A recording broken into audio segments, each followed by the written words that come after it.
Mapapagod pero hindi susuko. Alam mo ba na may dalawang uri ng pagod na pwede mong madama? Una, yung pagod na itutulog mo lang.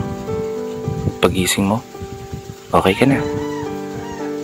Pero may isang uri ng pagod na talagang kakaiba. Yun ay ang pagod na hindi nadadaan sa pahinga. Isang pagod na magpapahiwatig kung gaano kabigat ang mga problema mong daladala. Pagod na magpapanginig ng mga luha sa mata. Pagod na magdidikta sa'yo para sabihin ayaw mo na.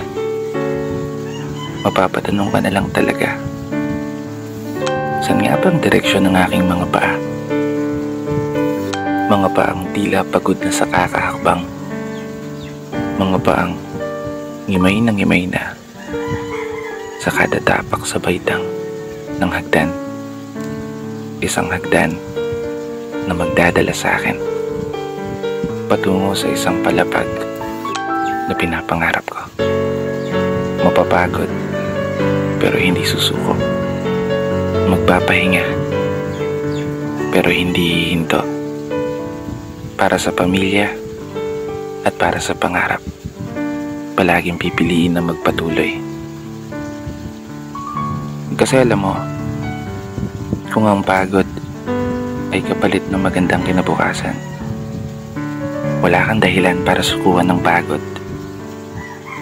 Wala kang dahilan para hindi ka bumangon.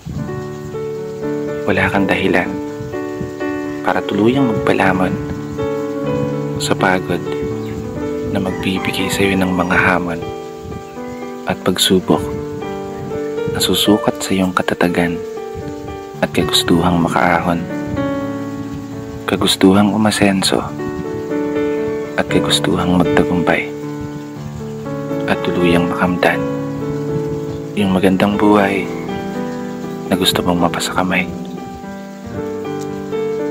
Kaya naman, tatagan mo ang mga paa mo at tibayan ng loob sa iyong paglalakbay at umasa kang kalakip ng bawat pagod ay may masaganang buhay na naghihintay.